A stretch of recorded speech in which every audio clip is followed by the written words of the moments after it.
Kalau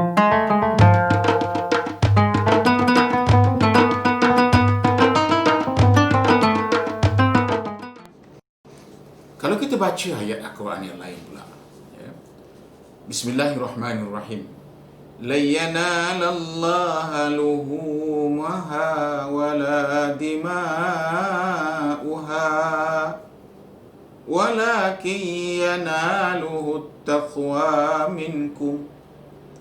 Daging dan darah binatang korban atau hadiah itu tidak sekali-kali akan sampai kepada Allah. Tetapi yang sampai kepadanya ialah amal yang ikhlas berdasarkan takwa kamu kepada Allah. Ini ayat Quran.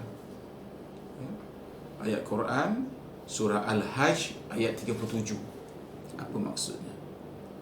Maksudnya, walaupun kita menyembelih binatang, unta, kerbau, lembu, kambing, yang sampai itu bukan darah, yang sampai itu bukan daging, tetapi keikhlasan. Allahu Akbar. Ini kena faham betul.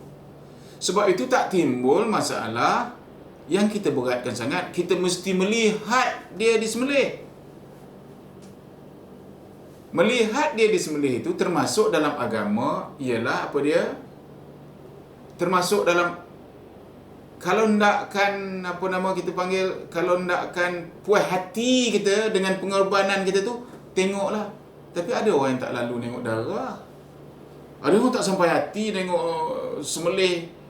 persembelihan dan sebagainya. Jadi itu yang kita bincang tu lain daripada korban tu. Korban sebenarnya yang sampai ialah keikhlasan dan ketakwaan kita kepada Allah Subhanahu Wa Taala. Jadi jangan kita mengait-ngaitkan dia, kita tak boleh kita buat korban ni di luar kerana kita tak dapat tengok dan sebagainya.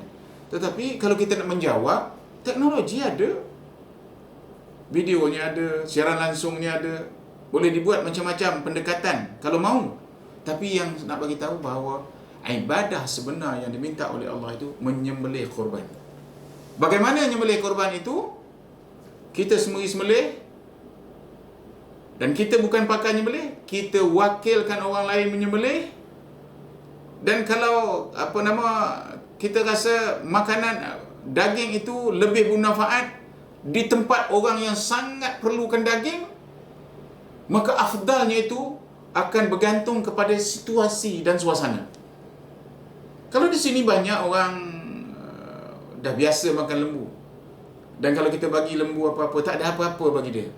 Tetapi ada tempat yang orang menunggu untuk dapat makan daging. Daging itu protein, hanya tulang aja ada kat orang tu. Jadi, maka afdalnya di mana?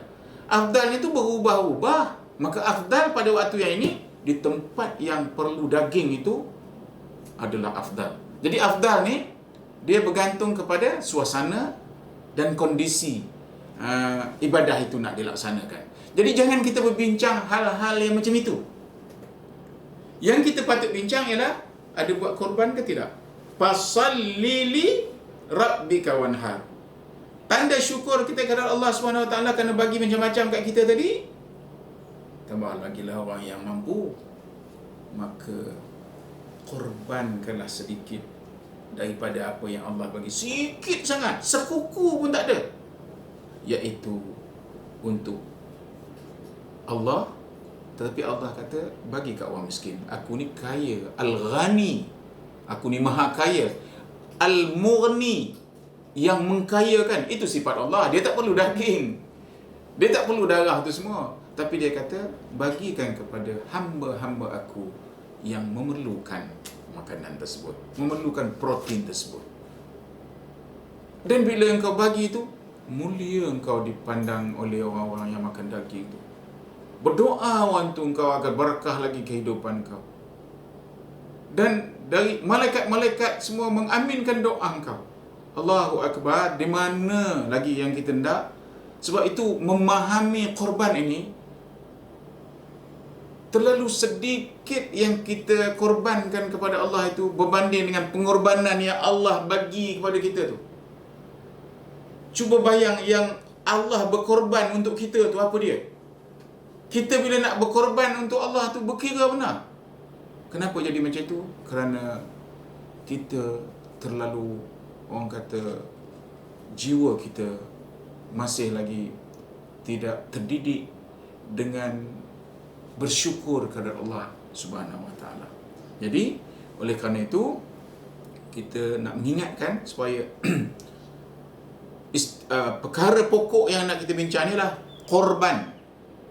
Bagaimana dia dibuat? Itu ialah adab-adab korban. Maka yang penting kita pegang balik semula ayat tadi, katakan bahawa darah dan daging ibadah korban kita tidak akan sampai kepada Allah. Tapi yang Allah hendak ialah keikhlasan kita dan ketakwaan kita kepada Allah. Apa takwa? Takwa ikut Allah perintah, tinggal Allah larang. Jadi bila kita ikhlas, artinya kita sedang mengikut apa yang Allah perintah.